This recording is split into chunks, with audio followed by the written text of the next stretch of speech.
Welcome, everybody. Monday, July 8th. John Aravosis here. Welcome, folks. Hello. Who is this? YouTube. After every weekend, I am always confused when I start the show. It's like not doing the show for 2 days is enough to like throw me for a loop. Anyway, hey guys, how are we doing? Just trying to figure the lighting here. It's okay. It's literally sneaking. It's literally sneaking through. 1 second here. God, do not sneak through. Do not sneak through.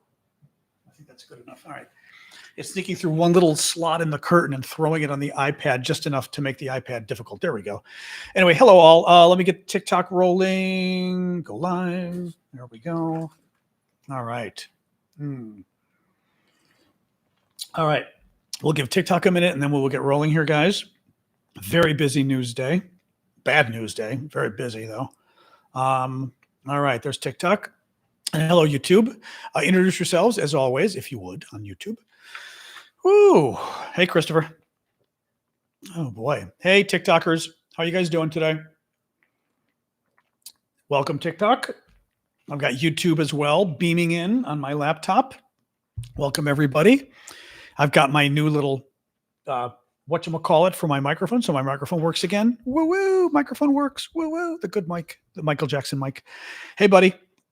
Anyway, guys, crazy news day today. Very busy news day. Very bad news day. Russia bombed a children's hospital on purpose in Kyiv, the Ukrainian capital today. Thank you, Lenka. We're going to be talking a lot about that. Just very bad news day. Thank you, Ava, as well. We'll wait like maybe half a minute max. We're going to wait and then just dive right in. Thank you, McFadge. Thank you, Ellie. Just to kind of, let folks arrive, but introduce yourselves as we always sort of do. Thank you, user 336, John S.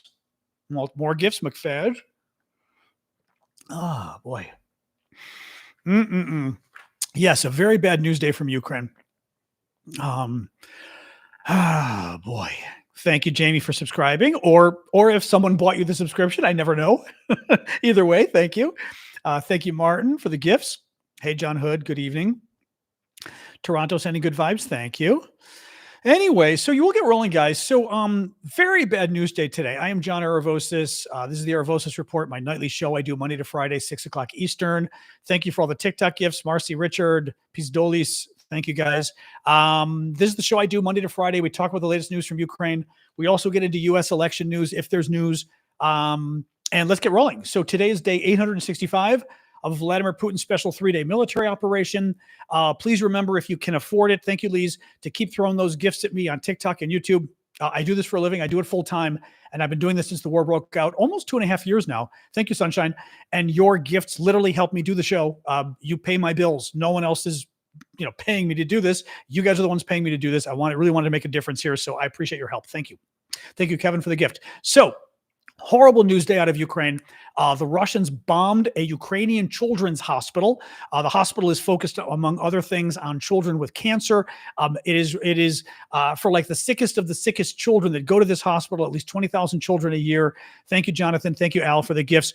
And the Russians bombed it today on purpose. There's so much. I've got a lot. We're going to talk for a long time about this story today. There's a lot about this. And mods, feel free to get rid of any of the trolls who try to troll today. I'm not going to have any of the bullshit we're not going to put up with today. I want them gone. Anybody who tries to get us off topic, I want them muted right away. Thank you, Mustard.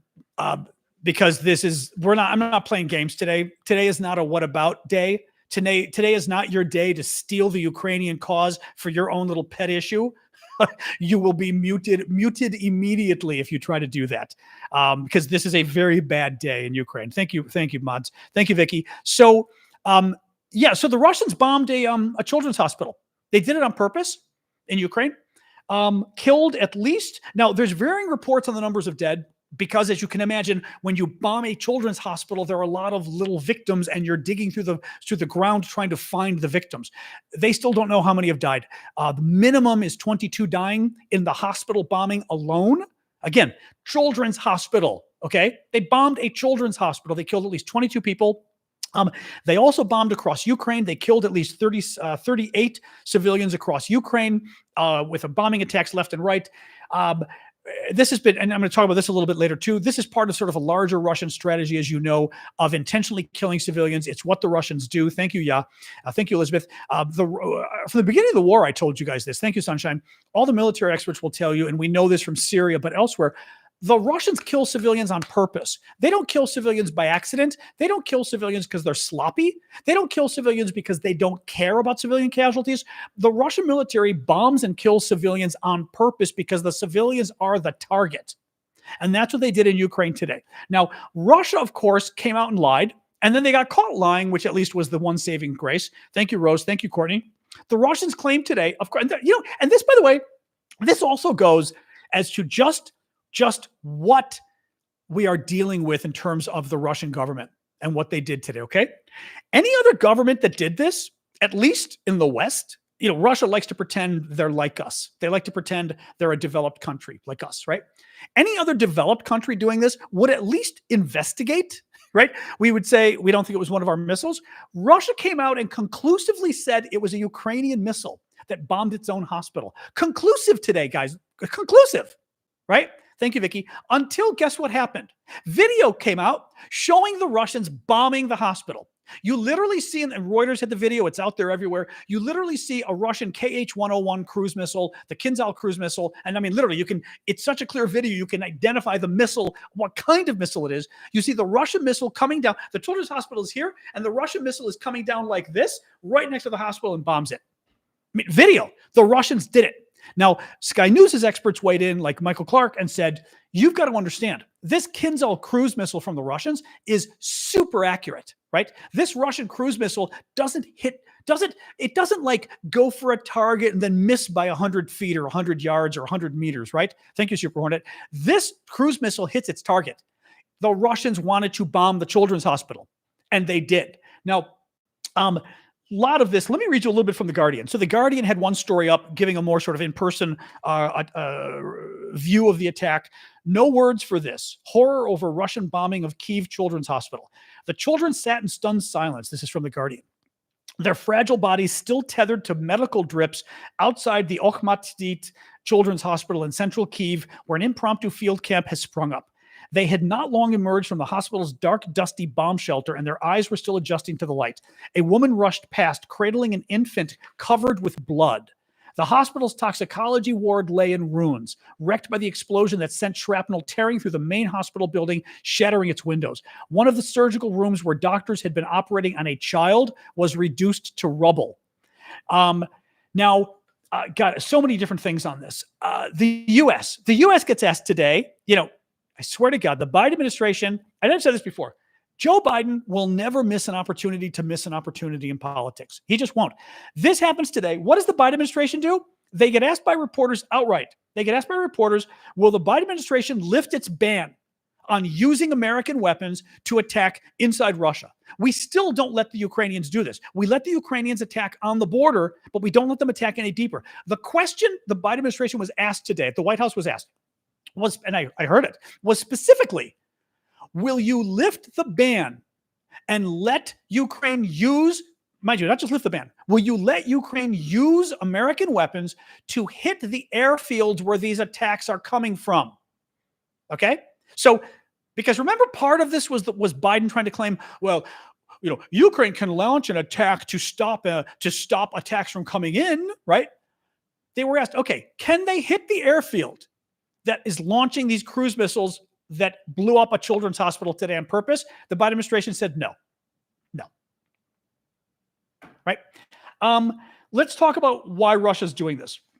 Actually, let me read you a little bit more. I'm going to read a little bit more on why we know Russia's doing that, about why we know this was Russia. Thank you, Jane. This was from Michael Clark from Sky News. Just because this is important, the Russians are lying about this left and right, and I think it's important. Thank you, Jen. I'm going to look at a few of the gifts here. Thank you, Amy. Thank you, Jeff. Thank you, Jason. Thank you, Miggy or Midgie. World is my oyster. Super Hornet. I think I've got all of you guys now. I want to read a little bit more from Sky News about why we know this was the Russians, okay? Michael Clark says, or why we know it was on purpose. Michael Clark, one of their big experts, says the attack has to be presumed to have been intentional. Russia's bombardment of Ukraine looks to be an attack aimed at targeting civilian areas with no meaningful military targets. Thank you, Max. Thank you, Lamb Chop. Thank you, Belabin? I guess Belabin. Thank you. No meaningful military targets in the area anywhere by, according to defense and security analyst Michael Clark, providing analysis of Russia's use of Kinzhal hypersonic missiles in its daylight airstrikes across Ukraine. Professor Clark says they are pretty accurate. We have to assume that they've more or less been programmed to hit civilian targets, Professor Clark said. One or two of them might have been intercepted. And if they're intercepted, they're going to fall somewhere. Because the Russians also were claiming, oh, well, if it wasn't a Ukrainian missile that hit the children's hospital, maybe the Ukrainians blew up a Russian missile and the debris hit the hospital. Yeah, the problem there is we now have the video. And the video shows perfect image of a Russian Kinzhal cruise missile literally coming in, boom, into the children's hospital. It was not destroyed. It was not blown up. It was not pieces. It was the cruise missile programmed to hit the children's hospital. Why? Okay, Sky News' Sean Bell weighed in on this. I'm going to read you his article too, and then I'm going to talk to you about it. So the question is, why would Russia do this? They like to hit civilians, but they don't like to hit civilians just because they're sadists. They literally think this is part of their military strategy to kill civilians. Thank you, Jen. Thank you, Stephen, for the various gifts. What we do know is that Russia is very short of missiles, as is Ukraine. They wanted to use those missiles as effectively as they can. And we have seen Russia step up its attacks on Ukraine's ability to generate weapons, its energy infrastructure, and its airfields. This is the summer offensive. If you remember last year, this is Sky News' expert, Sean Bell. If you remember last year, you and I were talking about the Ukrainian spring offensive. That really fizzled out. And this year, because of the gap with the West supplying weapons, we fully expected Russia to launch its major summer offensive. We're midway through that offensive, but Russia is stalled on the front line, is suffering huge casualties. And I suspect that this is a bit of an intensive effort in advance of the NATO summit just to demonstrate that Russia isn't finished yet. So what's going on is huge NATO summit tomorrow in Washington, D.C. NATO is the treaty organization, allied organization created after World War II to basically protect the West against the Soviet Union, a brutal dictatorship run by the Russians. And honestly, Russia is the follow-on to the Soviet dictatorship today. Same country, same people running it. I mean, Putin was a KGB colonel, in the KGB, the Russian secret police. It's the same people. In any case, so why are they doing it? NATO summit is tomorrow. Russia wants to send a message like, oh, we're still here. So you're blowing up children? I mean, this is the thing too, by the way. When you got to blow up children on purpose, again, targeting a children's hospital on purpose, to me, that says you're weak. That does not say you're strong. That does not say, ooh, Russia's doing so well.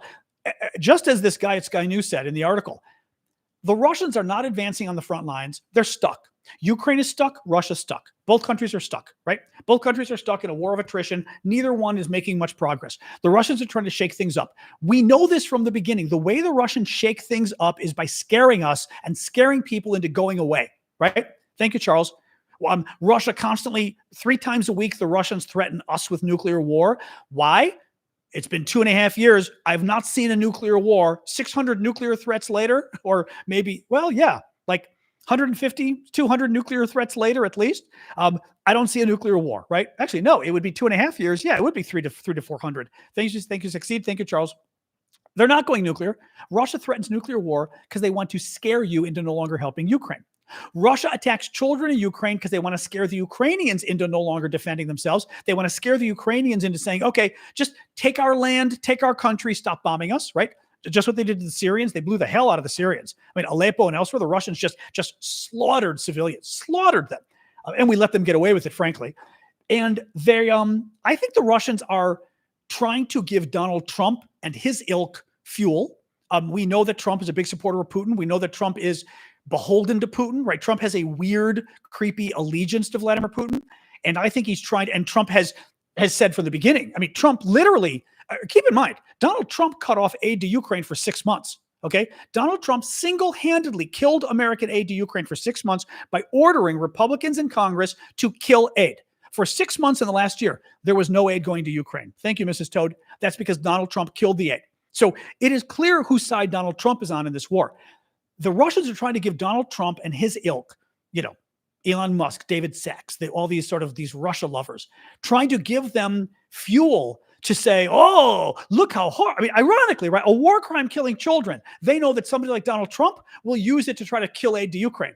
Well, look how bad the war is. We just need to, as Trump says, we just need to stop the war. Well, how do you stop the war when Russia's trying to kill Ukrainians, right? I mean, you just, and Trump, well, we know this. Trump has said give up land. Trump's big peace proposal that was leaked last week by his own staff said Ukraine should just give up land to Russia. Just give away. Imagine us giving away states, or you, right? Ukraine should just give its land away to Russia, reward them for invading, just like the Nazis invading Czechoslovakia and right, the rest of Europe. Just give them the land. And Trump's people said, we should promise Ukraine will never enter NATO, and we should even promise that Georgia, the country of Georgia, will never enter NATO, because maybe if we appease Vladimir Putin enough, and if we cave enough, if we show enough weakness, according to Donald Trump, Vladimir Putin will go away. Thank you, Blue Sky. India, so the Indian premier, Prime Minister Modi, is in Russia today. Gave a big bear hug to Putin. Putin had just bombed the children's hospital, and the Indian prime minister came and gave him a big, there's all these photos, big bear hug, hugging the war criminal. So India is doing a real bang up job in terms of its reputation with Ukraine. The administration pretty much scolded India today for going to Moscow and doing this kind of suck up to war criminals. God, what else? I mean, there's so much with this. I'm trying to think here. I'm not sure what else to say about this. I will say this as far as, and we'll talk about this during the discussion. I think Russia's in trouble. I look at this attack as a sign of weakness. I look at this attack. Here's the thing, too. Here's the thing. There's a reason Russia hasn't been doing these attacks to date, right? They've been killing civilians. I mean, Russia's been killing civilians from the beginning. But the idea of blowing up a bunch of children with cancer, even by Russia standards, that's pretty bad. I mean, even by Russian standards, literally targeting a children's cancer ward is pretty bad. Okay. I mean, it's pretty bad. I think what's going on is, as I said before, how the Russians are always threatening nuclear war. And the reason they're threatening nuclear war is they don't plan on having a nuclear war. Of course they don't, because they know we'd nuke them back. But they want to convince us to stop helping Ukraine. This is all about somehow scaring the West, helping Donald Trump kill aid to Ukraine, but create this. And it's kind of ironic, like I said. It's ironic that a war criminal is using his war crimes. Thank you, High Tide. Is using his war crimes to make you get so disgusted at the crime that you want the victim to give away their land, right? I mean, it's crazy. It's a little crazy, right? Putin kills children on purpose in order to convince you that you should reward Putin and give him chunks of Ukraine, right? It's pretty sick. It's pretty sick. I mean, it's just absolutely sickening. In any case, let's switch a little bit. We'll come back to this topic, obviously. We were talking about Russia intentionally invaded a children's hospital today. They bombed a children's hospital today using a Kinzhal cruise missile. There is video of the cruise missile. The Russians came out and lied, tried to pretend that it wasn't them. They tried to pretend, they claimed, just the hatefulness of this. The Russians came out and claimed the Ukrainians bombed their own children's hospital until Reuters, among others, published the video showing the Russian cruise missile coming right in and bombing the hospital. Just bombing the hospital, right? Just sickening. Over 22 kids killed and parents. Just sickening. Thank you, Lamb Chop. Thank you, Francis. Okay, let's go on here. So I want to talk a little bit about the other news, and then we'll come back to this, because second half of the show, we do question and answer, comments. It's open to sort of everybody. Let's talk a little bit more. Other big news. Big elections that just took place in France this weekend. Big elections that took place in the United Kingdom on Thursday. Huge. This is huge. Thank you, Lamb Chop. In both countries, the far right did not do well. We were very worried about the fascist right, the neo-fascists doing well in the UK, doing well in France. In the UK, in both countries, they still got a decent number of votes. The good thing is they didn't get a huge, a huge membership in parliament, right? I mean, in the UK, the left, actually in both countries, the left is in charge still, which is good. Well, still. In the UK, the left took over. The right was in charge before, and then the left-wing party took over. In France, it was very interesting. In France, there was real concern about the neo-fascists literally winning. At least in the UK, they knew it was the left that was going to win. The question was how well the neo-fascists would do. They didn't do as well, which is good. In France, we were really worried that the neo-fascists were going to win, and they might even get to be prime minister. They did terribly. Now, they came out, we thought they were going to be the number one party, potentially. Thank you, Jeremy, because there were like three main parties vying for control. We thought they would be number one, perhaps. They were number three. So two other parties did better than them. That's great. what it means is France will continue to be basically a free country run by normal people and not by fascists, but still very scary stuff. Now, what's interesting to me is, and I'll make a quick divergence to sort of the American elections here. Everybody was convinced, I would say everybody was convinced that the fascists would do very well in the UK. They didn't do as well. Everybody was really convinced that the fascists would do super well in France. They didn't do that well. Polls sometimes are wrong. Polls I think are often very right too. I don't think we should just discount polls, but polls are often wrong. Elections will often surprise you. One big factor on elections is turnout, right? You can do all the polls you want. It's kind of interesting because working in politics, I sort of had to understand polls, and polls are very strange, right? Because, for example, a polling sample, the number of people they poll, they don't poll half the country. They poll like 1,000 people or 2,000 people. And those 1,000 or 2,000 people are sort of picked representatively to represent the country. Thank you, Francis. But imagine a country, in my case, 330 million. The UK, I'm going to guess, are you 60 million? I don't know, whatever you guys are. Maybe you're 80 now, I don't know, but you're pretty big. But a country that big, and thank you, Francis, for the eyes.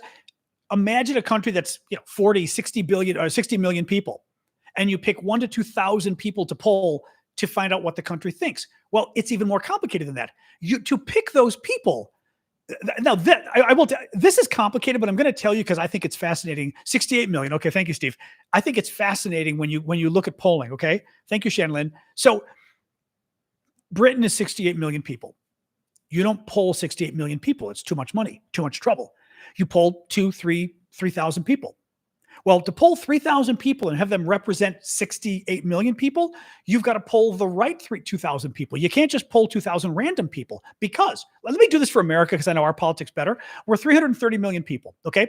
You poll 3,000 people. That's considered pretty good, right? Thank you, Adventures. Well, how do you get those 3,000 people to represent the country at large? You have to poll the right 3,000 people. You have to poll the right number of Republicans. You've got to poll the right number of Democrats because what if you poll all Republicans? Well, then it's not a poll representing the whole country. What if you poll 70% Democrats? Well, that's not representative of the country either, right? So when pollsters not only have to pick 2,000 or 3,000 people, they have to pick the right 2,000 or 3,000 people that represent a sort of microcosm of America or Britain or whatever country they're polling in. But this is where it gets even harder. They have to pick the right number of Democrats and the right number of Republicans to poll. But to do that, they've got to guess what is the right number of Democrats and Republicans in America today, right? Is the country 40% Democrat and 42% Republican? Like, what is it? This is why polling, it's amazing they get as close as they get, frankly, right? Thank you, Bjorn. Thank you, Hannah. It's amazing they get as close as they do. In any case, polls are not always right, is my point, because of turnout, for starters. Turnout is the people who turn out to vote that day. You could have fewer people than normal. You could have more people than normal. Well, based on who doesn't turn out, that's going to help one side or the other, right? Very often what happens is when the turnout is down or up, either way, it's not both parties equally. So like, I'm trying to think if it was 220 or 2016. I'm forgetting. I mean, 2020 actually with Trump and Biden. Turnout was significantly larger for both parties, but Biden still won, right? So you could, turnout will make a difference.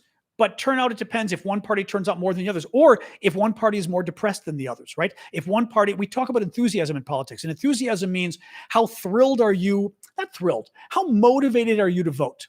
It's not necessarily motivated because I like Joe Biden. It could be I'm motivated because I'm terrified of Donald Trump, right? Or maybe you're motivated because you do love Donald Trump, but your motivation can be a positive or a negative. But the people who are more motivated turn out. The people who are less motivated might blow off that day if it's raining. Anyways, my point here is polling can be difficult to know. And what we saw in the UK and France is the polls were not exactly right. We've seen this in the US before. I saw it way back in 1992. There was sort of a very famous Republican revolution that came in, taking over the Congress. Newt Gingrich came to power. Anybody who's familiar with American politics, very famous. The Republicans finally took over the House of Representatives for the first time in like 50 years. Gingrich was the speaker. It was a big deal. I remember talking to friends of mine who were like the top staffers in Congress at this point. And an election night, we're at a party, 1994. And I asked them, I said, People are getting worried about how it's looking for Democrats. Democrats were getting very worried election night in 1994 for Congress. I said, how long before the election did we know? And I'm forgetting whether it was the House or the Senate. It might have been the Senate. I said, how long did we know before the election that the Senate was in trouble? And I was told 6 to 8 weeks. So basically 6 to 8 weeks before the election, we suddenly got an indication that the U.S. Senate was going to change hands. I said, how long did we know before the election that the U.S. House was, that the Democrats were going to lose the U.S. House of Representatives and it was going to go to Republicans? I was told a couple days before the election. My point is, up until a couple days before the election, it was a guarantee that Democrats were going to hold the House of Representatives. They didn't. It was only a couple days before the election that all of a sudden the polls changed and people said, holy cow, Democrats may not win. It was up until 6 weeks before the election, we were convinced Democrats would hold the United States Senate. And then 6 weeks before the election, the polling changed. Now, the polling could have changed because the public changed. My point here is, even if the polls are certain today, that doesn't mean they will be certain 4 months from now, which is when the American election is. The American presidential election is early November. So it's a long time. For Americans, we think of that as not very long. But for Europeans, you guys know that's eternity. And in polling, it's eternity too. People's minds can change.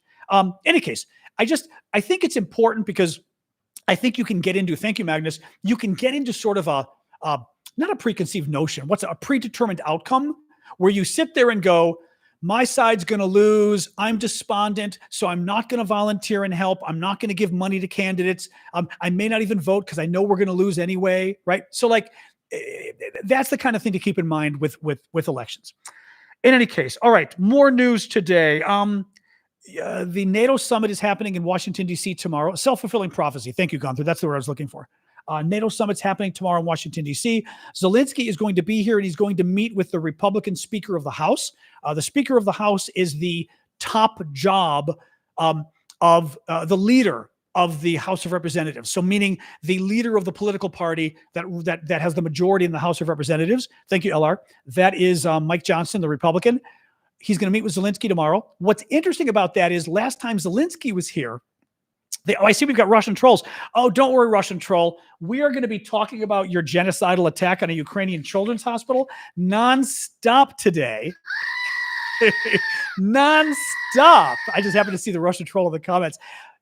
Russian attack on a Ukrainian children's hospital using a cruise missile. They blew up a hospital, killed at least 22 people. A children's hospital that treats cancer patients, children with cancer. The Russians targeted on purpose. Thank you. All right, let's keep going here. The NATO summit. Yeah, so Zelensky is going to be meeting with the Republican Speaker of the House. That's very interesting because the last time Zelensky was here, guess what happened? Mike Johnson refused to meet him. So the Republican Speaker, thank you, Marsha, for the gift. Thank you, Lamb Chop. Keep the gifts coming, guys. Hate to keep asking, but you know, I do this for free. I do it full time. It helps me a lot to have you guys buy the gifts, frankly, because it helps to pay my bills. And do buy gift memberships as well. Thank you, Charles. Definitely become subscribers or members, so to speak, where you can become a paid subscriber to my show on TikTok, paid subscriber to my show on YouTube. And it basically helps me pay the bills over the long term, which I really appreciate. Thank you, Sean. The mods can tell you guys how to do that. You can also give gift certificates, gift memberships that go for about a month for people on TikTok or YouTube. It lets them, by the way, I always forget to say, the gift membership helps me. It gives you some free emojis that are kind of fun. And most importantly, it lets you visit our weekend show, which is pretty much every Saturday morning. I do a special show just for the paid subscribers, which we did again this weekend. And Vlad from Ukraine joined us this weekend as well. Thank you, Tom. Thank you, Marsha. Thank you, Denise. All right, let's keep going here. So, I know what I was going to say. So what's interesting, and thank you, Jens. Jens just gave a gift membership that Linda Carlson got. Lovely. Also interesting, there may be an ethnic connection there too. Jens is Swedish and Linda with Carlson. I'm going to guess you're something Scandinavian. So that was nice. Thank you, Pam Pam. What's interesting is the last time Zelensky came to Washington, thank you, Martin. Thank you, Terrence. He wanted to meet with Mike Johnson, the Republican Speaker, and Johnson refused. Johnson was too busy to meet with Zelensky because he was afraid of angering MAGA Republicans in Congress. Thank you, Jen. Thank you, Marie. This time he didn't do that. which I just thought that was very interesting. More Patriots. U.S. Ambassador to NATO Julian Smith said today, Ukrainians asked NATO for 7 Patriot missile systems, and we have a very positive response that will be coming in the next couple days. That's good news. That means NATO is coming up with a number of Patriot missile systems for Ukraine and to defend their skies against the kind of attack that happened today. Germany confirmed today that it is in fact sending a 3rd Patriot missile system to Ukraine. It has already sent 2. And remember, folks, when I say system, by the way, thank you, Jen, for multiple gifts there. Thank you, Cool, for multiple gifts as well. Thank you, Sunshine. When I say system, Patriot missile, you could send a number of things. You can send the missiles. The missiles are, the bullets that go in the sky and hit other missiles and take them out of the sky. Remember, Patriots are meant to stop incoming missiles or planes, but missiles basically. You can provide missiles to Ukraine to basically keep loading the gun, right? Or you can provide more guns, because what would be even better for Ukraine, in addition to having the missiles, is having more Patriot missile systems, more guns that they can fire at the Russian rockets, which lets them protect more spots, right? If they get, I call them guns, right? But this is, if you have extra guns, extra systems, you can put them in Kharkiv, you can put them in Odessa, other Ukrainian cities, right? Whereas if you get missiles, you still have to have the launcher. You only have one launcher. Getting more missiles means you got to use those missiles with the one launcher. So very cool. Oh, we got another Russian. Oh, hello, Russian troll, Lana. So Lana, just so you know, your country bombed a Ukrainian children's hospital today, killing 22 people, children with cancer. Just to recap, since every time we get a Russian troll, I'm going to recap. The Russians intentionally bombed a Ukrainian children's hospital today, killing 22 people at least. It's a hospital that specializes in Ukrainian children with cancer, among other things. The Russians used a Kinzhal 101 weapon, a cruise missile, a highly accurate cruise missile, which means the attack was on purpose. The Russians then tried to lie their way out of it and claimed the Ukrainians bombed their own children's hospital, like the Ukrainians would do that. Thank you, adventurers, except, oh my, what happens when the Russians start to lie? Video comes out. Reuters, among others, got video showing the Russian missile coming in and blowing up the children's hospital. Thank you, adventurers.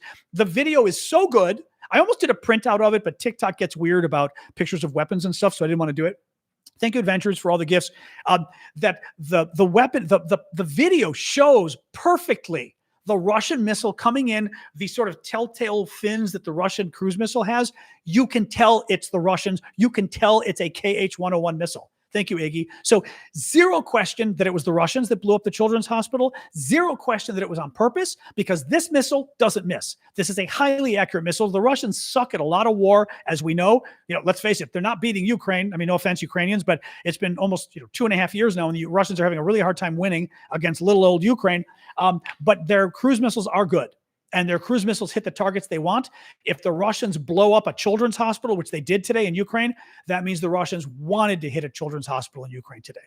I like the trolls to some degree. I always look at the Russian trolls, because we get a lot on TikTok today. I look at the Russian trolls as kind of a VeriSign. VeriSign, I don't know if it exists anymore. VeriSign was years ago, people would use to sign their emails. And they even used it, I think, to sign documents, because you needed to, for business, like lawyers wanted their clients to know it's really them, or people would sign documents and they needed to somehow prove signing it digitally was real. And they used VeriSign. So VeriSign's a term I like to use, but I like to think that whenever we get the Russian trolls, it's sort of a VeriSign proof that we're doing something right, because whenever Russia does something really shitty, they send the trolls to the show. They send, well, that's true too. Sherpachi says, you've made it when you have trolls. That's true. You matter when you get Russian trolls, but also it's usually a sign that Russia has seriously screwed up whenever we get inundated by the trolls, because they're panicking. And they should be panicking, because Russia attacked a children's hospital on purpose today in Ukraine and killed 22 people. Pretty sick. More news. British Defense Secretary is in Kyiv today. That's good. Actually, it's very good. The British government, this is what's amazing in Europe. They have elections, and right after the elections, boom, they change governments. Oh, who is that? Thank you, Dark Phoenix. Oh, very cool. The Care Bear family. Thank you. That's a very nice gift too. Thank you for that. Thank you, Dark Phoenix. That was really cool. Teddy Bear family. Thank you, World is my oyster as well, for the puff heart. The British. So interesting. We got another Russian. Hello, Russian. Is your attack on a children's hospital today making you feel guilty, and that's why you came to visit us today on TikTok? Hello. Welcome. So yeah, your government bombed and killed Ukrainian children today, children with cancer. You attacked a cancer ward of a hospital and blew it up with a KH-101 missile, and there's video proving you did it. Yeah, nice job, Duke. So yeah, except you know what? Your war crimes are being documented, and your president, by the way, Putin, by the way, has already been indicted for war crimes. He's already a war criminal. I mean, well, he's an accused war criminal at least. He's that at least. Thank you, Red. Who was that? Khotab Beach? Oh, that sounds like a translation to me. That sounds like a literal translation to me. I don't think I'm going to call you Khota in the future. I'm a little afraid of the last half of your name. Thank you for the team bracelet there. If they have cancer, why does it matter? Why don't you think about that for a while, John, while we mute you? Just think a little bit about why a child having cancer, bombing him versus a child, for example, who has the flu might be like extra evil. You just think about that for a bit. Oh, I love our trolls. Remember, our trolls mean we're, as Zerpachi said, our trolls mean we're doing the right things. I was going to warn the mods today, actually. Sorry about that. I did pronounce it good, but in English, it sounds like the last half of your name is a bad word. And I wasn't sure whether that was a pun, like it was actually a word that you were transliterating from English. Thank you, Timmy. Thank you, Bryce. So I was a little afraid of saying it. I'll call you Jota. All right, guys, a little more news here today. So I'm sorry. I was telling you, British Defense Secretary. So Britain has an election on Thursday. Okay. The left-wing government wins, left-wing party. The next day, the left wing takes over the country. Literally the next day. Amazing, right? So Thursday, there's elections in Great Britain. Friday, a new government takes over because they won within one day, within hours, actually. In America, it's 2.5 months from the president winning to the president becoming, getting into office. The Brits do it immediately. That was on Friday. It's Monday. The new British Defense Secretary is already in Ukraine. That's great. He's not just there giving a show of support, which is great, but I think it's really important because the Brits felt it important within literally 3 days of them taking over power, the new party, the left in Britain. They sent their defense secretary to Ukraine to basically wave the flag and say, we're with you. So this is a very important trip, I think, in terms of showing the Russians, et cetera, that this is, that the Brits are standing by the Russians, standing by the Ukrainians. Poland and Ukraine signed a security agreement today. There was one report I saw on the Kyiv Independent, or Kyiv Independent, I think, but I didn't really see it confirmed elsewhere.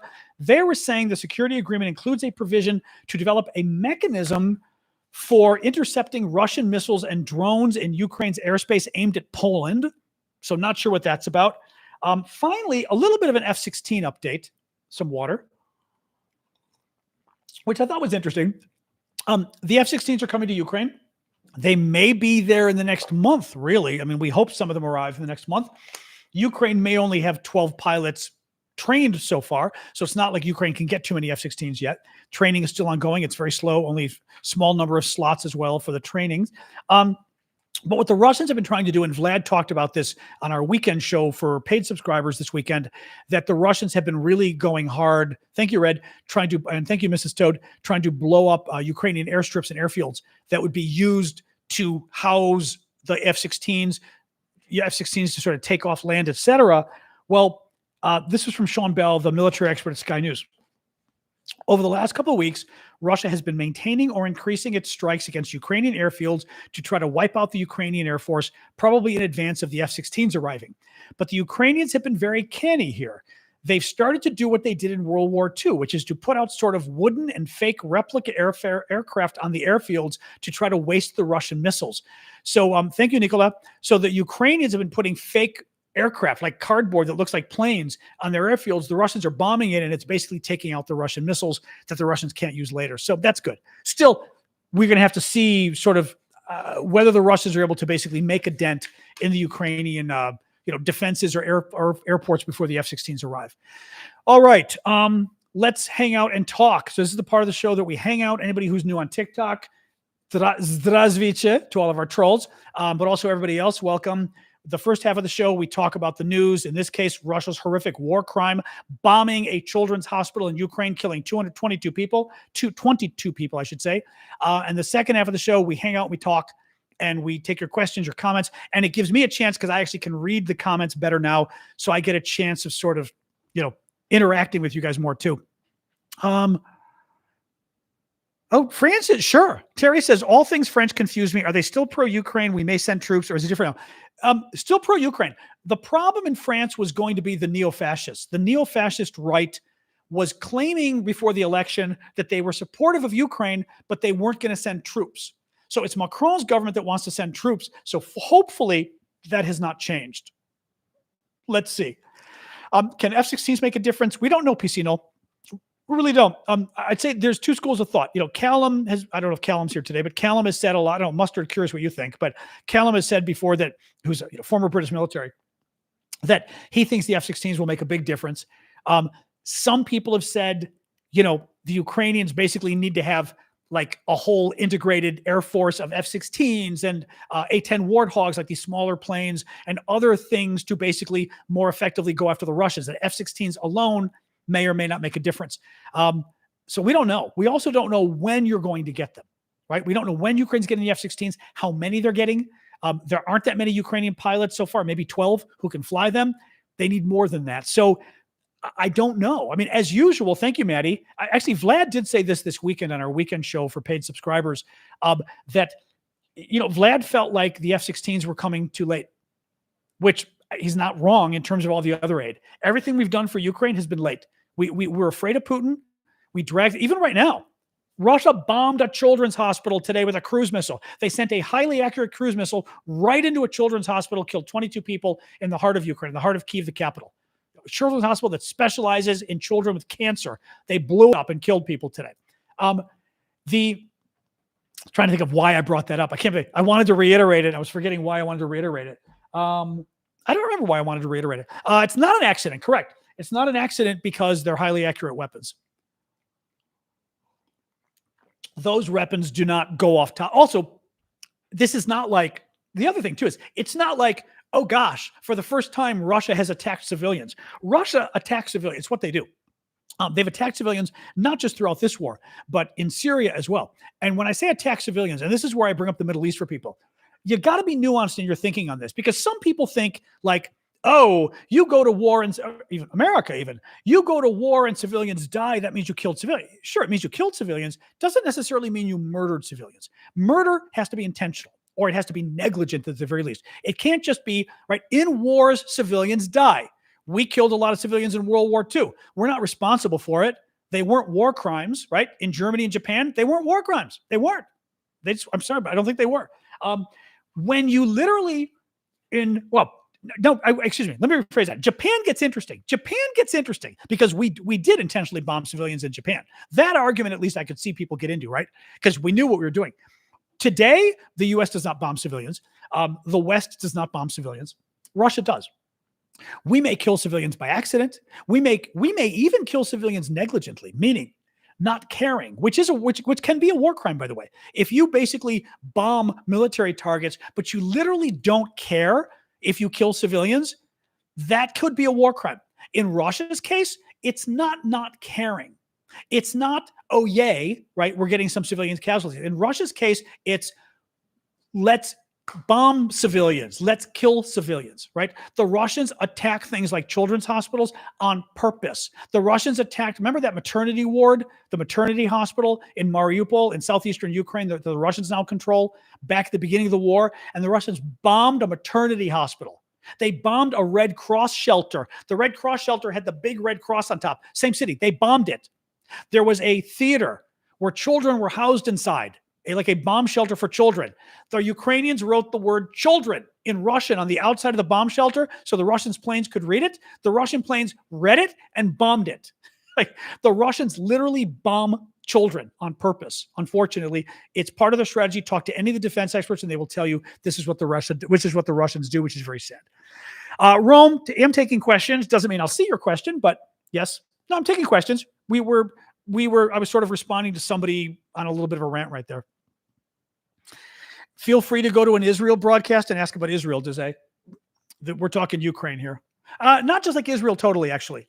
Because Israel's case, we can get into it, but folks who are regulars here know that I'm a lawyer. I believe in nuance. you're going to be hard pressed to find examples of Israel going, hey, let's bomb civilians. What the Israelis are doing doesn't mean it's not a war crime. What the Israelis are doing is Netanyahu's government, who I don't like, is potentially saying we don't care if civilians get hurt. And we don't care if civilians is hurt could still be a war crime. But it is one step better, believe it or not, than, hey, let's blow up children. We're not even trying. I mean, Israel's going to argue, and frankly, they're right, that they're trying to blow up the Hamas terrorists, right? But the Hamas terrorists are hiding among civilians. That doesn't mean that Israel is doing everything it should to be careful about killing civilians. But in Russia's case, the Ukrainian military is not hiding among civilians. Russia is literally going, children's hospital, cool, let's bomb it. That's what's happening. You will be very hard pressed. I mean, I'm not going to get into the whole Israel thing because I know and mods, again, just mute anybody who goes crazy on this. But the Israel thing is not a situation of the Israelis going, hey, let's bomb, lots of innocent children on purpose. No, the Israelis are bombing Hamas, and it is arguable, and frankly, maybe even correct, that Netanyahu doesn't care if he kills civilians, and that still is a war crime, potentially. So I'm not going to defend Netanyahu on that, but it is different than literally saying what the Russians do. And you need to know, because you need to understand what Russian policy is. Russian policy is to literally kill civilians. They're not going after military. I mean, they are elsewhere, but they're literally trying to kill civilians. So anyway, what else is gone? Israel has bombed hospitals. Depends. The most famous hospital Israel bombed was bombed by the Palestinians. So let's not even get into that. Okay. The whole international protest against Israel began because the Palestinians bombed their own hospital and blamed the Israelis. And the New York Times and the international media all said Israel bombs Palestinian hospital. And remember, I'm forgetting the name of it. What was it called? The name of the hospital, remember? And then we found out it was actually Palestinian Islamic Jihad, and I think it was the Popular Front that bombed it. So, let's not get into Israel. We're talking about Ukraine here. All right. Also, by the way, you're allowed to bomb hospitals. You're allowed to attack a hospital if you're being attacked from within a hospital. Believe it or not, Google it. I'm right on this one. You can, if you're in a war and somebody is firing from within a hospital, you can attack back. Al-Shifa, was it Al-Shifa, Kareem? Okay.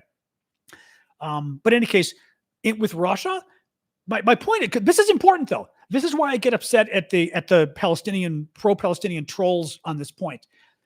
You're defending Russia when you make these kind of comments. When you compare it to Israel, you're actually defending a war crime because you're actually saying, well, the Russians are trying to hit Ukrainians, but they don't care if they hit civilians. And by the way, keep in mind, Hamas is hiding among civilians. Hamas is literally all their headquarters are under civilian buildings. That's how they do it in order to kill civilians. The Ukrainians are not hiding among civilians. The Ukrainian military is not stationed among civilians.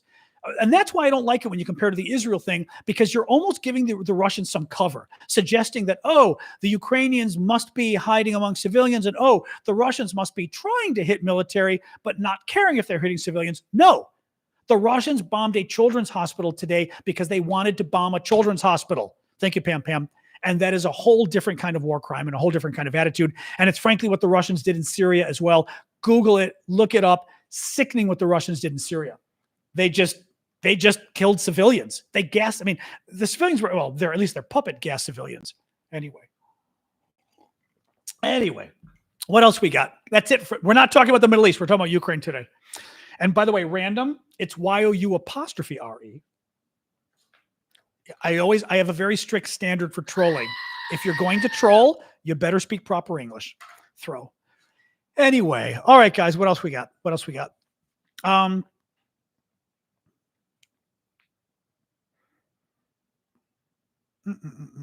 See, this is why I don't get into all the bullshit Middle East stuff, because people are assholes. You literally, and again, I don't even like discussing it because people are morons when it comes to the Middle East, and I just give up on it. 25 years ago, I learned this. You literally cannot talk about the Middle East, and frankly, it's always the pro-Arab side. It sadly is. The pro-Israeli side, depending where they are, can be crazy, but the pro-Arab side is insane. And they will always go nuts. You'll notice here, for example, it's not the pro-Israeli. I criticize Netanyahu. You don't see any of the Israelis going nuts saying, I didn't just criticize the Israeli government. I said the Israeli government, Netanyahu, could be guilty of war crimes. I think he might be, right? Do you see all the Israelis here? And by the way, Deb gets a timeout right now. Deb, you're leaving for today, okay? She's gone. I'm taking her out myself. Bye, Deb. Yeah, I don't take that kind of bullshit. Yeah, don't even. Don't even.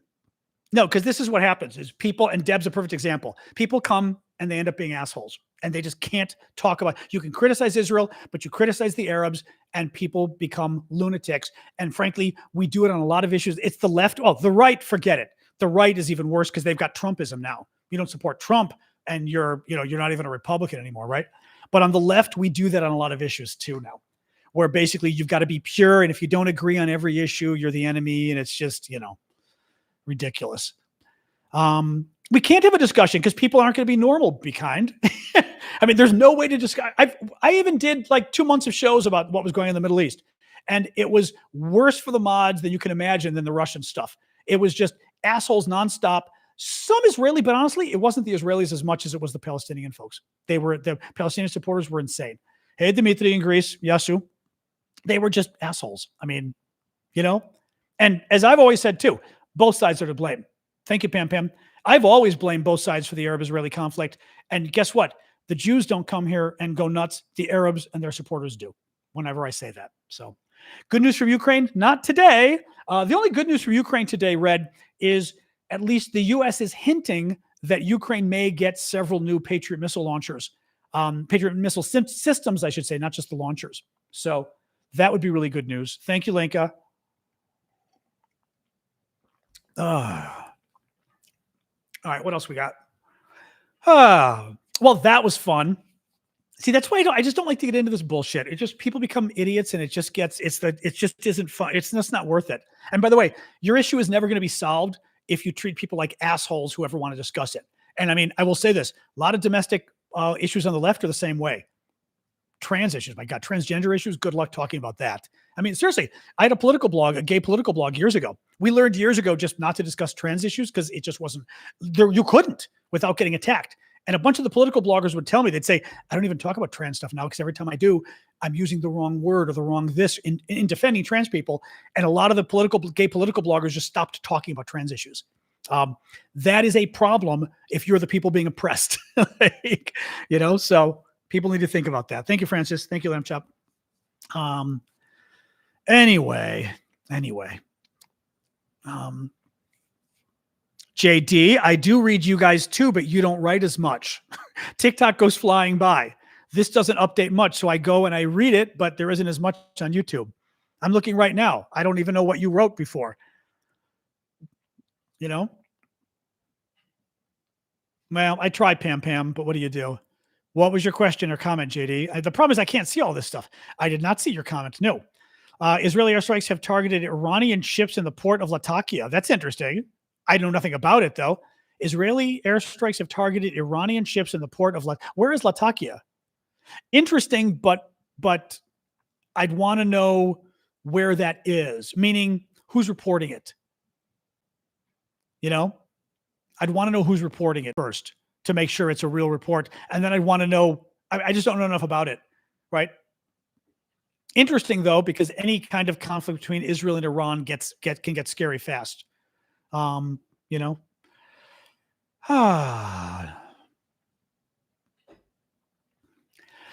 don't know, Roger. What can be expected for Ukraine from the NATO meeting? There was some weird phrase today I saw that the NATO meeting is now trying to back off. The U.S. had made clear that NATO is not accepting Ukraine like any day, practically. Biden said some pretty bad stuff. Thank you, Madashi. I saw something right before the show that seemed to suggest that at the summit tomorrow, the NATO summit in Washington, they may announce not a path for Ukraine to join, but try to make some kind of a statement about, Ukraine, we're still looking at Ukraine joining, like this kind of thing. I don't know. Thank you, Madashi. So I don't know. I think they're going to get cruise missiles, which is great. Not cruise missiles. They're going to get new Patriot missile systems, which is great. Beyond that, I don't know. What they ought to get NATO saying, move on and let the Ukrainians attack further within Russia using our weapons, Yeah, but here's the problem, B. A, we're talking about a different topic. B is a Russian troll. It was a Ukrainian missile. Gosh, it was a Ukrainian missile that was built to look exactly like a Russian KH-101 missile that Reuters got perfect video of the missile coming in and hitting the Ukrainian Children's Hospital, killing 22 innocent civilians in the Children's Hospital. It was a Ukrainian missile that just happened to look exactly like a Russian missile. How's that? What Ukrainian missile would that be that looks exactly like a Russian KH-101? And by the way, it's great video. You can totally tell the missile. So yeah. But again, this is what the Russians do, guys. They not only intentionally kill children in a children's hospital on purpose, but they then lie about it, right? They then lie about it. It's really kind of amazing.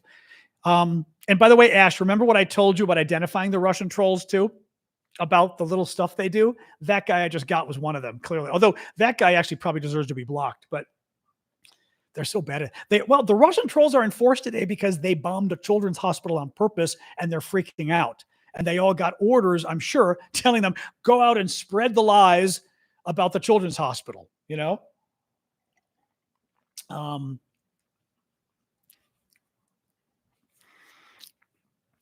I think Biden should continue to run the election?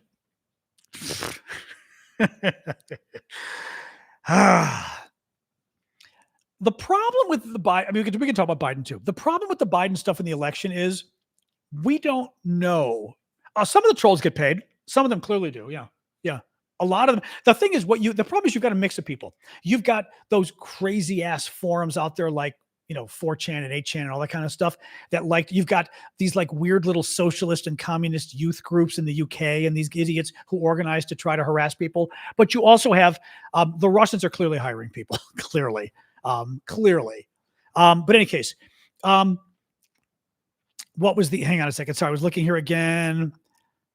Yeah. So Biden withdrawing.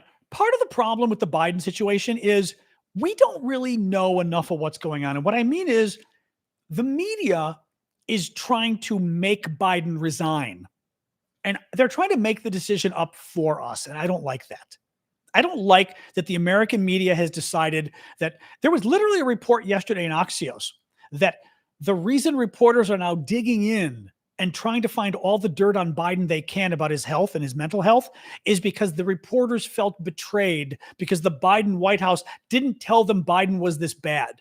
And I'm reading this article going, wait, so the reason American reporters are going crazy, right? Trying to basically take Biden out and trying to force Biden to resign is because the reporters feel personally slighted because the White House didn't give those reporters incriminating information to try to make Biden look like he's losing his mind. I mean, that's not your job as a reporter, right? Thank you, Nicholas, for subscribing. Your job as a reporter is to get the truth. It's not, well, I feel personally offended, so I'm going to take down Joe Biden. And I feel like with this issue, I said it during the debate. Biden was horrible in the debate. Biden was horrible. I mean, it was horrific. Okay. I said it live. We were watching it, all of us together. We did a special show.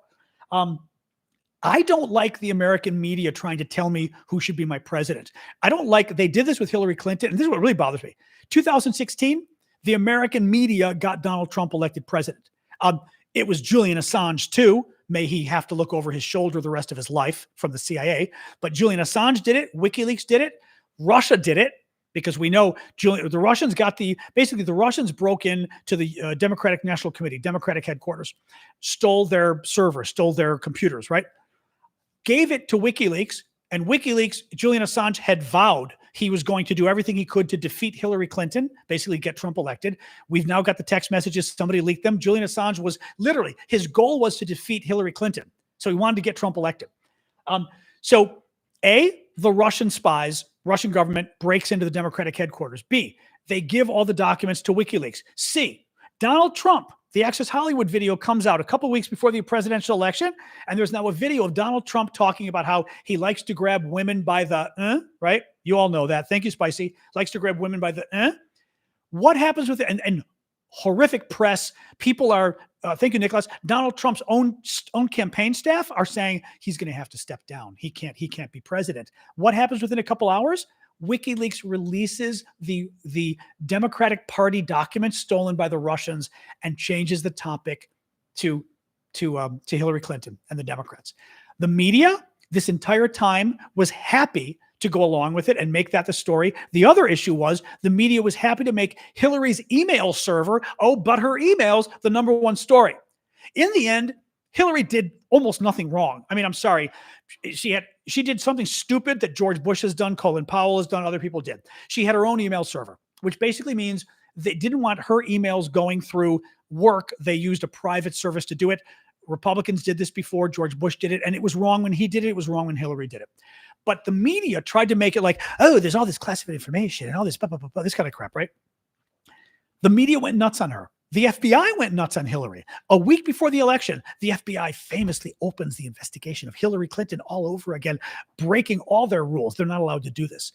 There are rules that 3 months before the election, the FBI kind of has to stand down. They're not allowed to break big stories and basically take down presidential candidates. The FBI goes public like a week before the U.S. presidential election, Hillary Clinton, 2016, and says, we are now investigating Hillary Clinton again. We are opening up the investigation of her emails because of new evidence. Number one story across America. All the media again goes, no, we're talking Donald Trump already went public with grabbing the women by the, right? Ignoring that story, nonstop coverage of Hillary Clinton's emails. What happens a week later? And we're now just a couple days before the election. The FBI comes out and goes, oh, there wasn't anything. There wasn't anything.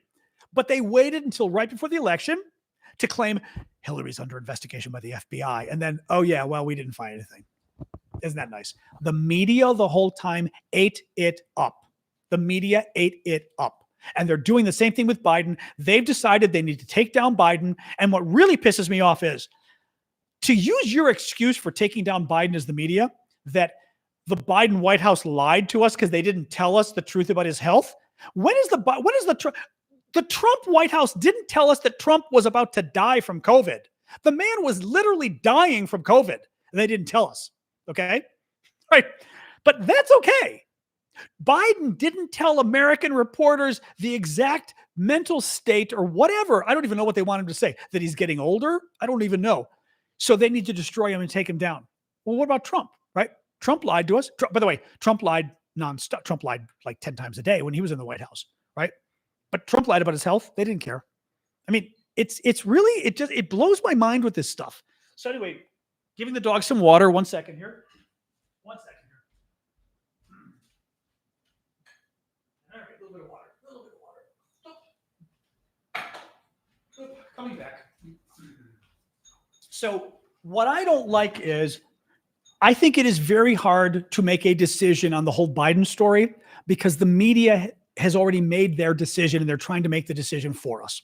The media is trying to convince us that Joe Biden needs to go, so that all we're hearing in the news is Joe Biden needs to go. Joe Biden needs to, right? I mean, CNN, I watch CNN all the time. If you watch CNN, it's half an hour every day of every hour of Joe Biden needs to go. Does Joe Biden need to go? And then they have, excuse me, I'm like burping at you guys. Then they're having debates between Democrats and Republicans about should Joe Biden go, right? And all it is doing is reinforcing in your head, there's a lot of talk about Joe Biden going, right? Right. I mean, the very fact that we're debating it makes you go, maybe he shouldn't stay, because why are we debating it unless maybe there's something there? So that makes it hard for me in the Biden stuff. I think the media has already decided, and they're making it hard for the rest of us. Now, do I wish Biden a year ago had said he wasn't running? Yes, absolutely. Absolutely. The problem now is, I'm not thrilled that Biden's the candidate because he is too old, but he's going to be a lot better than the guy who tried to violently overthrow the government and the guy who wants to dismantle our democracy. Yeah. And the guy who's a convicted felon and the guy who says he grabs women by the hoo-ha, right? The guy who called American troops suckers and losers for being KIAs and POWs. The guy who tried to steal the election. He didn't just violently overthrow the government, but he tried to steal the election by stealing votes in Arizona and Georgia and other states. I mean, the guy who ignored COVID and literally millions of Americans died because Trump ignored COVID. And then Trump and his people convinced Americans not to even take the vaccine. They claimed credit for the COVID vaccine and then convinced people not to take the COVID vaccine, right? I don't want that guy as president. Joe Biden, at least as president, didn't get us killed from COVID. Joe Biden as president didn't try to violently overthrow the government. Also, Joe Biden as president, we have the best economic growth, the best economic numbers in like 50 years. That's a whole other story. Donald Trump tried to take away my health insurance. We got within one vote of killing Obamacare, which for me and lots of Americans would have killed our health insurance because I can't get health insurance because of too many pre-existing conditions. In America, they don't let you buy health insurance if you've had illnesses before. Who hasn't had illnesses before, right? Thank you, Linka. Sorry, thank you, Cracker. I didn't want to miss some of the gifts here. So yeah, Biden's old. Well, he's not going to take away my health insurance. Biden's old. He's not going to take away a woman's right to choose. Thank you, Linka. Thank you, Jetta. Right? Biden's old. Not going to try to violently overthrow the government. Biden's old. Not going to steal the election. Biden's old. Not going to side up with America's enemies against America's allies, like Russia, right? So, yeah, Biden's old. Biden's too old. I wish he wasn't running in that case, but I would rather not have my country end. I would rather not have women lose the right to an abortion. Thank you, Russell. I'd rather not lose my health insurance, right? So that's for me, that's sort of the issue. And I think, again, the media, this is where, again, I come back to the media. The media is doing us not a disservice.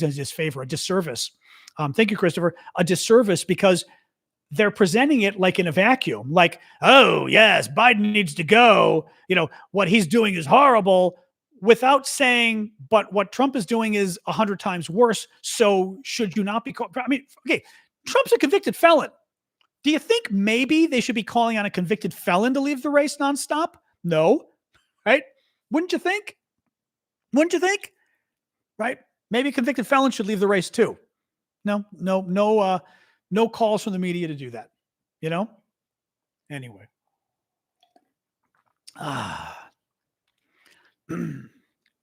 Anyway. Beep. Yeah, I don't think Michelle Obama's going to run though. Yeah.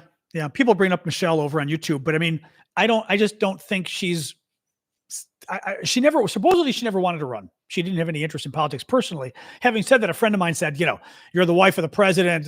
You must have had some political aspirations or political ideas or something, right? Who knows? But she does say no, which Andrew was saying. Yeah, she does say no a lot. So, who knows? I like her. I mean, I've met her several times. Liked her a lot. Project 2025, which Trump is now disassociating himself from, which is hilarious. It's the Republican plan to basically take over the federal government and fire all the actual government functionaries, as we call them, or as I should say, as the Europeans call them. We don't use the word as much here. And they want to fire all the government functionaries and replace them with Trump political appointees, which is crazy. Ron, could we win a nuclear war against Russia? Probably not. And guess who can't win a nuclear war against us? Russia. Neither side can win a nuclear war, which is why I don't believe one is ever going to happen. So, not going to happen. Yeah, that's true, Francis. The Republicans want to get rid of, Trump wants to get rid of the Department of Education. God, they want to get rid of NOAA too. The Republicans, they want to get rid of like the Weather Service.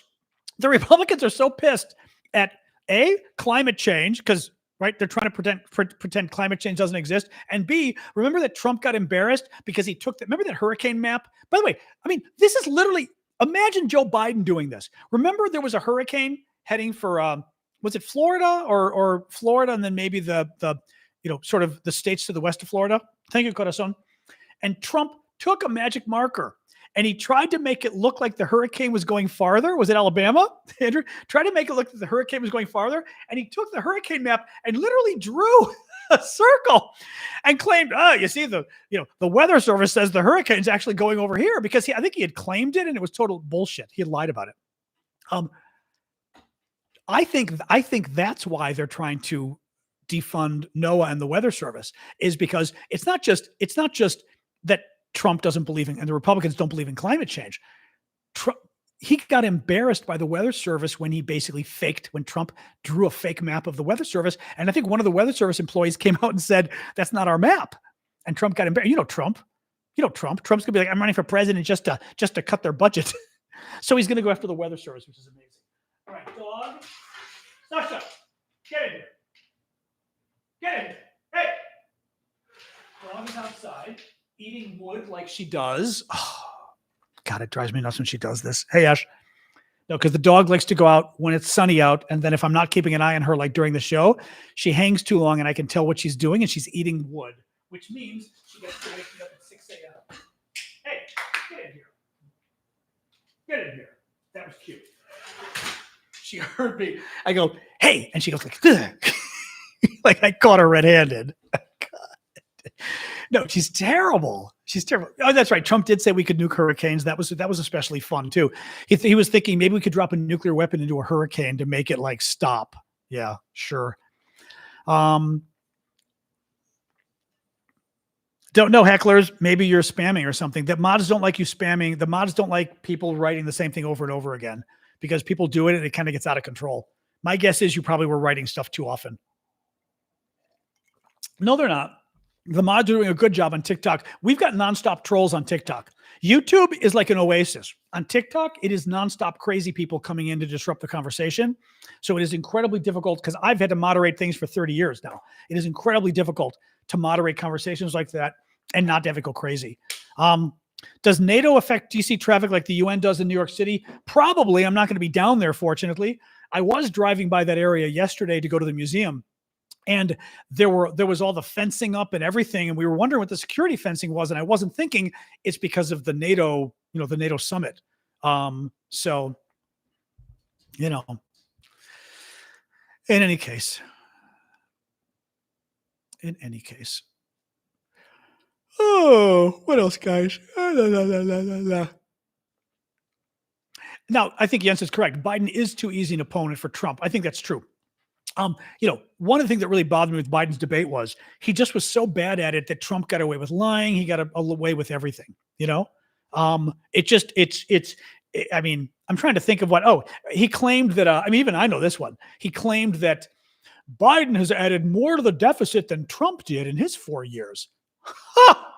Not even close to true. Again, you can Google this yourselves. Trump added so much to the deficit when he was president. Like, I think it's a third of the total deficit is from Trump, of our budget deficit. Our national debt is from Trump. Trump added so much that even if you take out COVID, so take out 2020, the COVID year, right? Because we had to spend a lot of money fighting COVID and pumping up the economy to stop a recession, stuff like that. Take out that year. So take only 3 years of Trump. 3 years of Trump. Trump spent far more money than Biden did in Biden's 4 years. Trump added far more to the deficit in those 3 years than Biden did in 4. And again, taking out COVID. I don't have to prove the numbers, Kyle. Go Google it. Just go Google it. Yeah, okay. Kyler's another troll. See, but this is what the trolls do. Prove it. You're just rambling.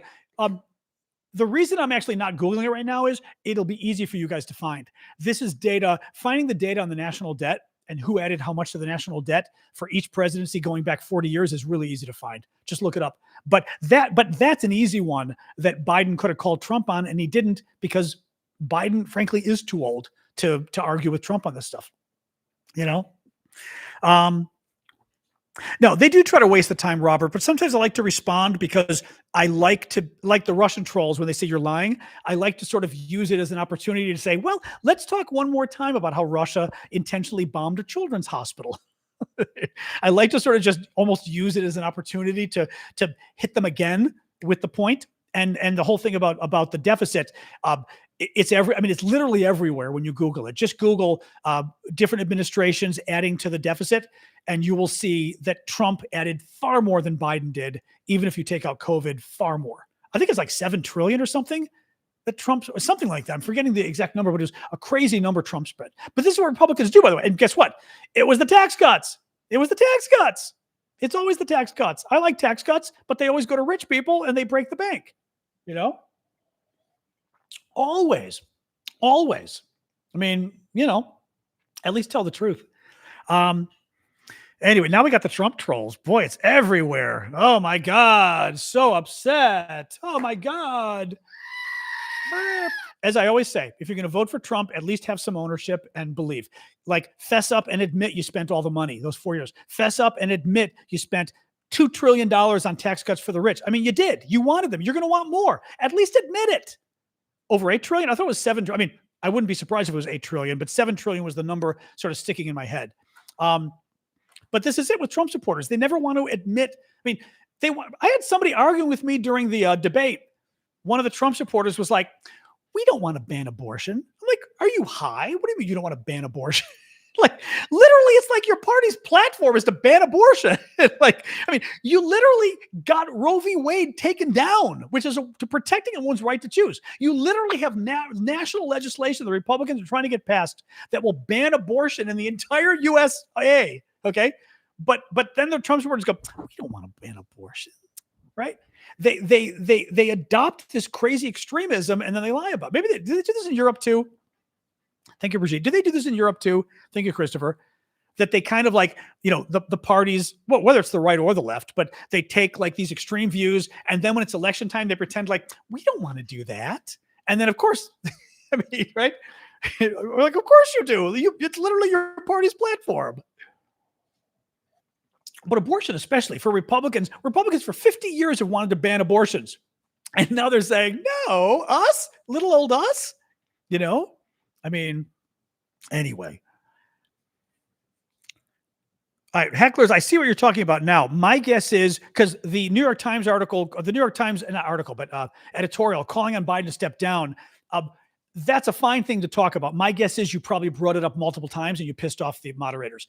We don't allow that because people do it and it ends up becoming like the same person 10 and 20 times posting their comment trying to get noticed, and it just disrupts the conversation. That my guess is that's what happened over on TikTok. The subject is fine. I'll talk about it right now because I think it's interesting. Yeah, the New York Times editorial came out and like calling on Biden to step down.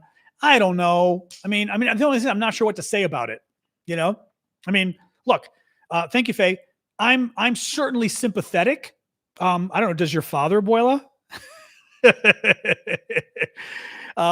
The New York Times, I'm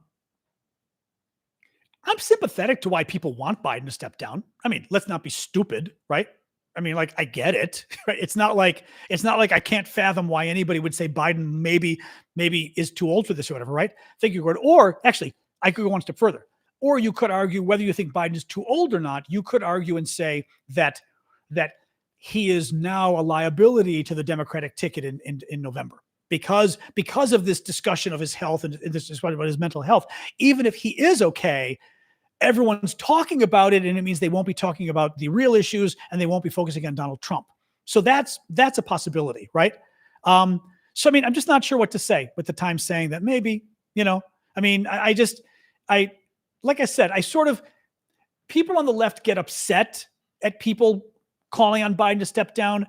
I don't want to say I'm divided on him stepping down, but it's not like it's crazy for people to be worried about him right now.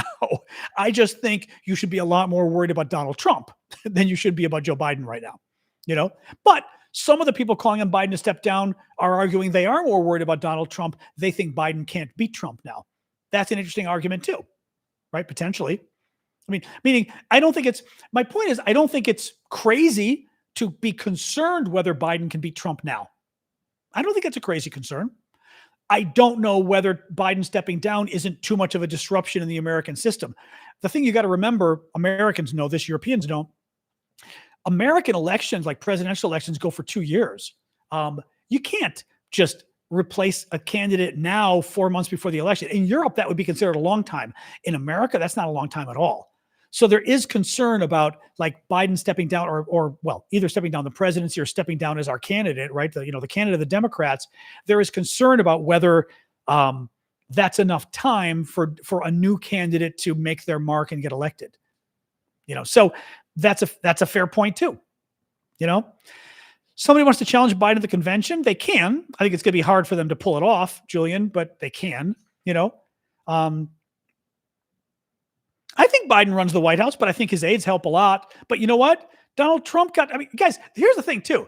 Donald Trump famously got to work at noon every day. I remember this when it was happening. Donald Trump would get up. He'd watch Fox News in the morning. He'd have breakfast at like 9 o'clock. He'd watch Fox News. It took him like an hour or two to do his hair. And apparently did take him an hour or two to do his hair. And he would come down to work at noon. Okay? At noon.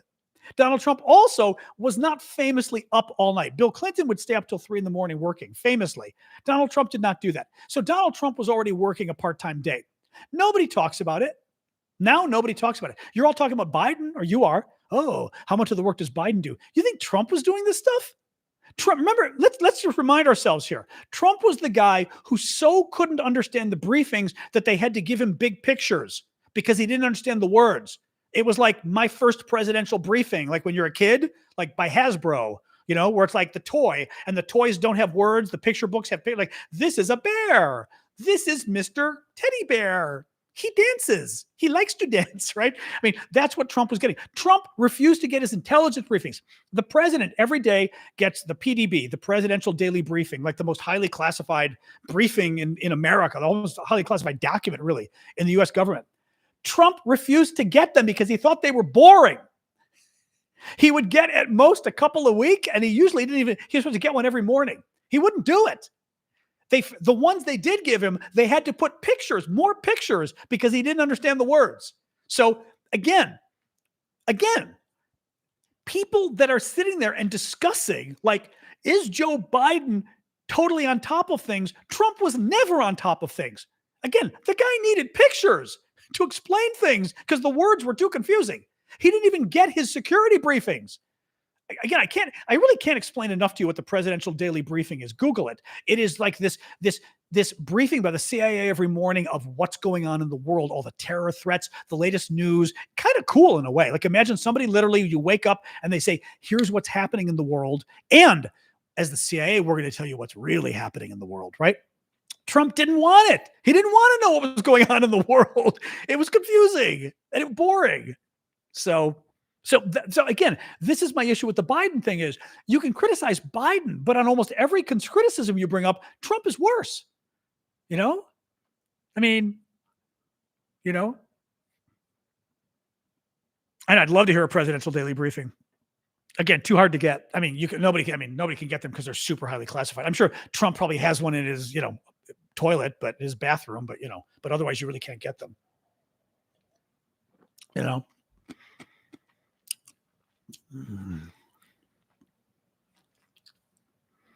I am not going to the NATO summit. Are you, Joey? I'm impressed if you are. No one invited me. I will say, I also feel like those kind of things, what are you going to do? I mean, because I went to a lot of working in DC overall. I used when I was doing my political blog, which is one of the big political blogs back at the time, and we would get invited to all the briefing. We'd go to the White House, we'd go to Capitol Hill, and the White House you'd go because it's the White House. You're not going to turn down a briefing at the White House, even though you might not learn much, right? It's still they're feeding you stuff, but it was the White House. Going to Capitol Hill ended up being really boring. I mean, it was fun to meet the members of Congress, but it was kind of boring. So like, it probably would be fun. Now Preston will be there. Preston will be great. Preston went to the NATO summit in the one in what was it? The anniversary one in, I guess, Brussels. Where else would it be? But Preston will be great. But I find those things kind of boring. So I mean, I didn't get asked, but I also didn't try. So fair enough. I guess I could have tried. I would love to be. Honestly, if they invited me, I'd probably go. You know what I mean? Yeah, I probably would go if they invited me. I just never even thought of trying. Thank you, Umbu. Thank you, Nicolate.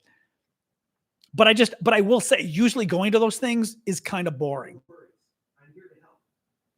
And then Google for no reason decides to chime in. Don't worry, I'm here to help. It's like, don't do that. That's just scary.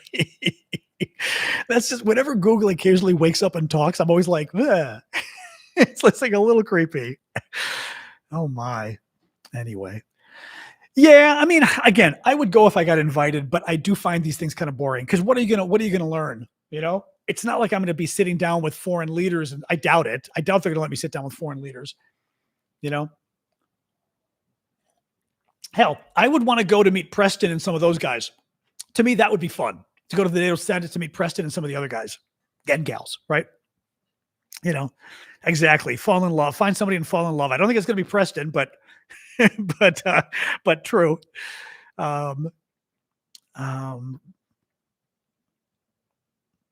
Oh, I don't think so at all, Terry. First of all, I think that, the crime bill, she wasn't even there under the crime bill. What do you mean? What do you mean the crime bill? 94 crime bill, she wasn't even around. I'm not sure what you mean. Anyway, I've been on MSNBC before, but like once people move on, they don't know who you are anymore. So like the people who book at MSNBC don't know me anymore. I used to go on CNN. I used to go on Fox News a lot too. But then, like I said, Fox, I stopped going on because it got too weird. But CNN, like the people I knew moved on, and and then they don't have you on because they don't know you. Mods are working hard today. I know it's been kind of a crazy day for the mods. Sorry. Oh, in California. Oh, okay. I thought, I was going to say, certainly not the 1994 crime bill or whatever. She wasn't around then. Anyway, what else we got?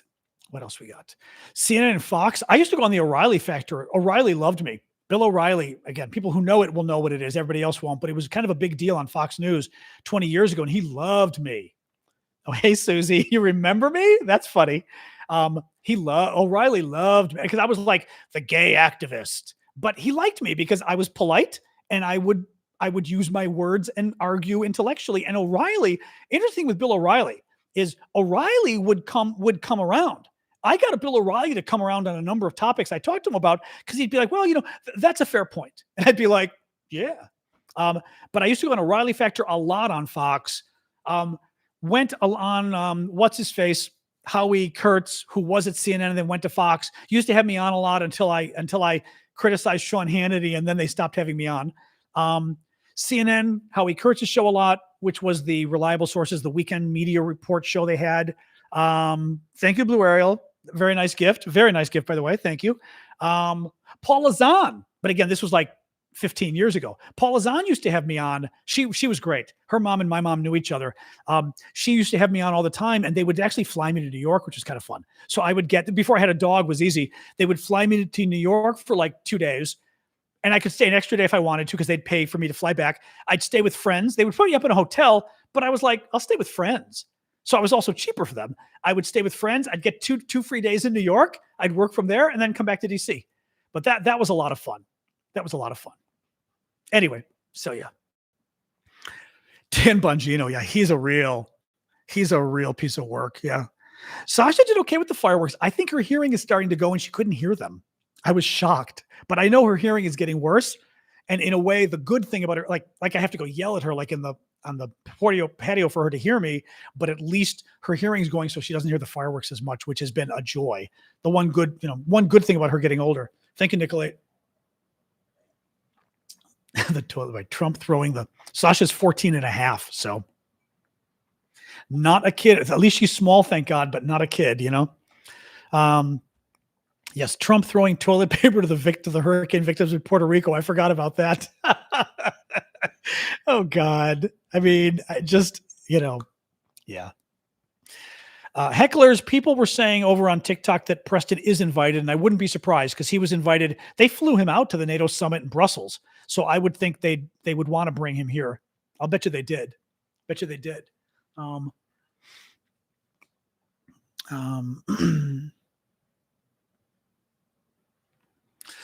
Anyway, he's there. Yep. Jeff is saying he's there. Yep.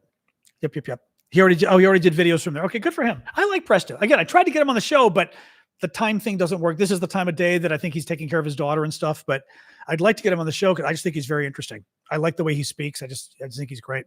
Good personality too. Like I get bombastic. Preston just doesn't get bombastic. Aaron was invited. That's interesting. I'll just leave it there. Will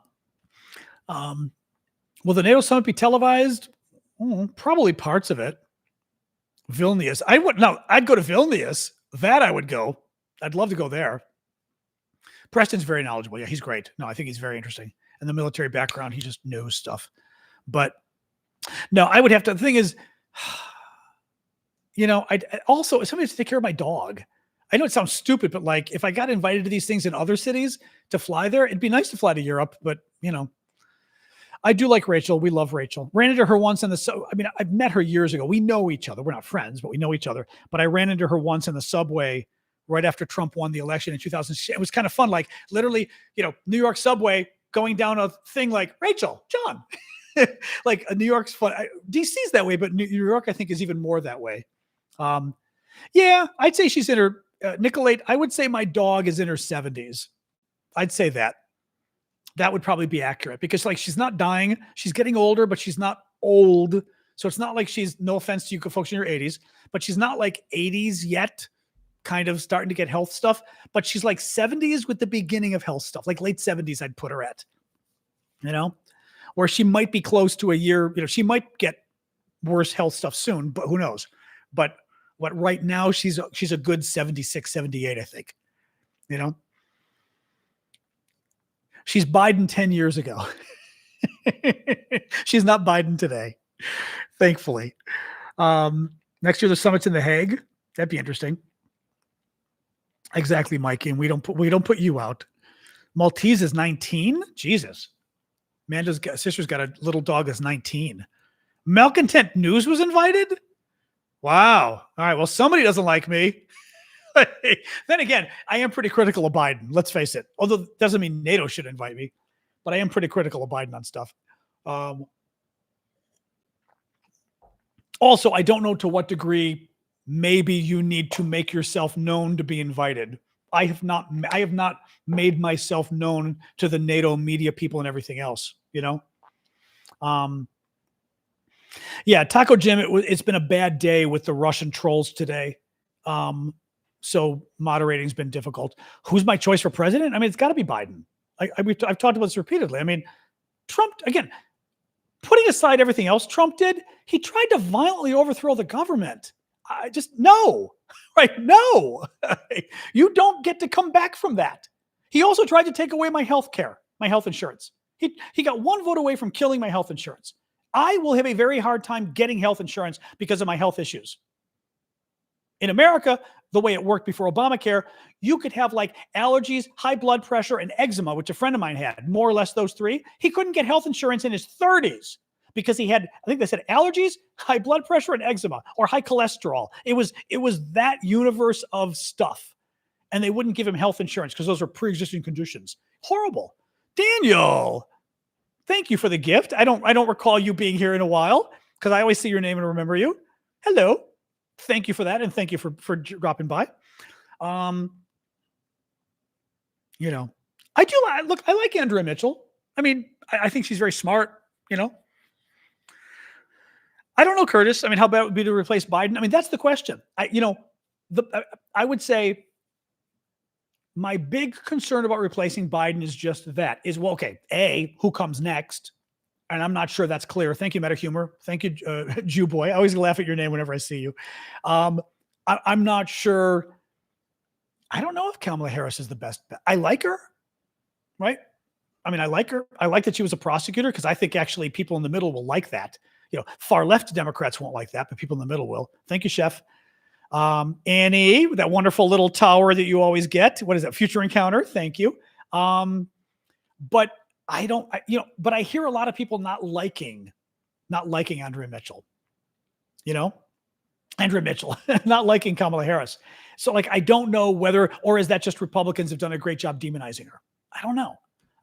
But if you don't pick Kamala Harris, like I said, then I think it's a free for all because then Elizabeth Warren's going to want to be, Gavin Newsom's going to want to be, Bernie Sanders will probably still want to be president. You get into this, oh my God, Democrats fighting Democrats mode. So I almost feel like it's got to be her. Otherwise, Gretchen Whitmer possibly too. If it's not her, then you probably have to have a woman anyway. You might have to have a black woman anyway. I mean, it gets complicated, right? You don't want to offend the black community by taking away. I mean, put it this way. She's clearly the presumptive person because she's the vice president, right? That is clear. So if she doesn't get it, it is a slight against women. It is a slight against black voters. It is, I mean, the thing is Slappy. Slappy says she shows no leadership. She's vice president. The vice president is a zero job in America. They're not supposed to get press. They're not supposed to get anything. And I think Biden made a mistake by not having Kamala Harris basically more forward, working on more substantive things publicly because of this very eventuality. You wanted people to look and say, oh yeah, I know who she is, right? Letting the dog out again. You better not eat any wood. I'll kill you. I know who she is. She's worked on a lot of stuff. I like when she speaks. A lot of people don't like her because Republicans have demonized her. They've never even seen her speak. Or if they see her speak, you know what? You see her at goofy stuff where she does that laugh that I don't like her laugh. You don't see her I liked her during the debates. I thought occasionally she didn't do well.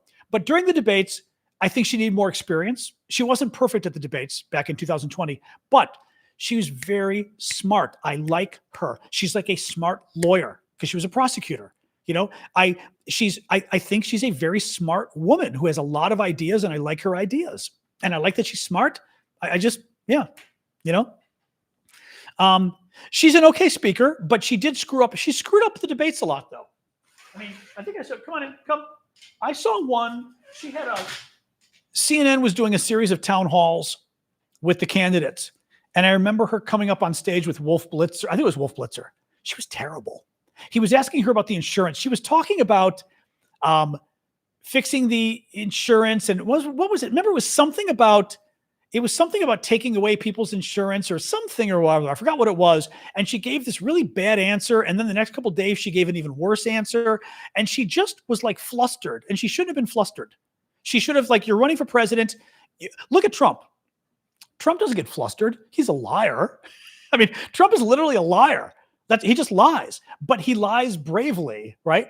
And he gets away with it because he lies. Oh, well, blah, blah, blah. And people go, oh, okay. You know, Kamala Harris, when she was doing that thing with Wolf Blitzer, and it wasn't the only time I saw her do this, running for president, you could tell she got flustered. She got nervous. She didn't kind of know the answer. You can't do that if you're running for president. You've got to be boom, boom, boom, right? Oh, hey, Russian troll Bob. So we're not talking about Russia right now. Oh, Trump. No. Sorry, Bob's not a troll. You mean Trump. Yes, Trump just lies. Sorry. I thought you meant, I was just going to say, I thought you meant, hey, Bob, bring him back, Ash. Bob may have been talking about Trump. He may have been talking about Trump. I thought so too. I thought maybe he means I'm lying and he's like a Russian troll. Yeah. Then I thought, no, Bob may be talking about Trump. No, Trump just lies. But the point is, it's not the lie that's important. It's the point that, Sasha, wait. It's the point that Trump is willing to be strong. All right, you know what? It's 37 after the hour. I didn't know it was this late. Yeah, sorry, Bob. For a second, we all thought for a second you were talking about me because the Russian trolls will always come and they go, you lie. You're a liar, no matter what we're talking about. So we totally pegged you as a Russian troll for that. Sorry about that. All right, dog wants water. Guys, it's 40 after the hour. I'm going to get going. We've been doing this for an hour and 40 minutes almost. So that's our quitting time. We love Bob. Sorry, Bob. That's my quitting time. All right. So I'll be back tomorrow. Thank you, guys. Appreciate it. I will be back tomorrow, 6 o'clock Eastern time, US, and we will talk about the latest from Ukraine and, of course, the American election stuff and everything else, which we do as well. Thank you, guys, for all the gifts. Thank you, mods, for the trolls, because I know you had fun tonight with that. We're not doing Discord tonight, but we need to do Discord another night. Maybe tomorrow, see if we can finish early enough to do Discord. But I like to finish after an hour if we're going to do Discord, because we go to Discord and we usually hang for another 45 minutes to an hour. So I don't like doing Discord when we've already gone for an hour and 40 minutes because it's too long and it's going to hurt my voice and everything else. I can tell my voice is already doing a little bit tonight. All right. Thanks, guys. Yep, we did hit 103,000 likes on TikTok. Excellent. Good to see it. Thank you, Hardy. All right. Thanks, guys. Let's talk tomorrow. Thank you, mods. Thank you, everybody, for joining us. See you tomorrow night, 6 o'clock Eastern time, US. We will all be back. All right. Thanks, guys. I'm going to go give the dog water. All right.